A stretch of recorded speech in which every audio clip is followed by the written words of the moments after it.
নমস্কাৰ নিউজৰ বাতৰিলৈ স্বাগতম জনাই ষ্টুডিঅ'ৰ মজিয়াত মই উৎপল দাস চাহক আজিৰ বাতৰি দেৰগাঁও চহৰৰ নাৰিকলগুৰিত বৃহস্পতিবাৰে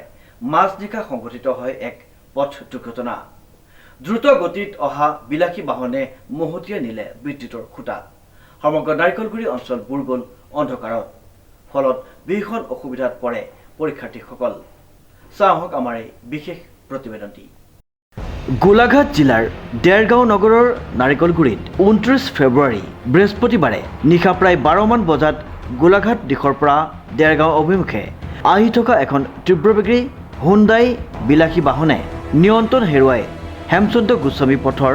সিটো পাৰে থকা এটা বৈদ্যুতিক খুঁটাত খুন্দা মাৰি দুৰ্ঘটনাত পতিত হয় উল্লেখযোগ্য যে তীব্ৰবেগী বাহনখনৰ খুন্দাত নাৰিকলগুৰিত অৱস্থিত ইয়ামাহা ডিলাৰৰ সমীপত গাড়ীখনৰ গতিৰ দিশৰ বিপৰীতে ৰাস্তাৰ দাঁতিত থকা এটা বৈদ্যুতিক খুঁটা ভাঙি প্ৰায় 12 ফুটমান আঁতৰলৈ খুঁটাৰ গুৰিটো লৈ যায় আৰু বাহনখনৰ ড্ৰাইভাৰৰ ফালে আগ অংশটো ক্ষতিসাধন হয় কিন্তু গাড়ীখনৰ চালক আৰু এজন আৰোহী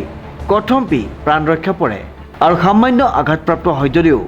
ডাঙৰ শব্দ কৰি সেই অঞ্চলৰ বৈদ্যুতিক সংযোগ বিচ্ছিন্ন হৈ পৰে দুৰ্ঘটনা সংঘটিত হোৱাৰ লগে লগে আৰক্ষী বিভাগ উপস্থিত হয় আৰু পৰিস্থিতি নিয়ন্ত্ৰণ কৰে তাৰ পিছতেই দেৰগাঁও বৈদ্যুতিক বিভাগৰ কৰ্মকৰ্তা আহি ব্যৱস্থা গ্ৰহণ কৰে দেৰগাঁও আৰক্ষী বিভাগে এখন ক্ৰেনৰ সহায়ত গাড়ীখন উদ্ধাৰ কৰি আৰক্ষী থানালৈ লৈ যায় আৰু বৈদ্যুতিক বিভাগে বৈদ্যুতিক তাঁৰসমূহ আঁতৰাই যাতায়াত সুচল কৰি তোলে বৈদ্যুতিক সংযোগ বিচ্ছিন্ন হোৱাৰ ফলত নাৰিকলগুৰি অঞ্চলটো অন্ধকাৰত ডুব যায় বিশেষকৈ পৰীক্ষাৰ্থীসকল ভীষণ অসুবিধাত পৰা পৰিলক্ষিত হয় বিদ্যুৎ বিভাগে জানিবলৈ দিয়া মতে 2 দিনৰ ভিতৰতে বিদ্যুৎ পুনৰ সুচল কৰিব পৰা যাব দেৰগাঁৱৰ পৰা নৱজ্যোতি ভৰালীৰ ৰিপৰ্ট নিউজ নাও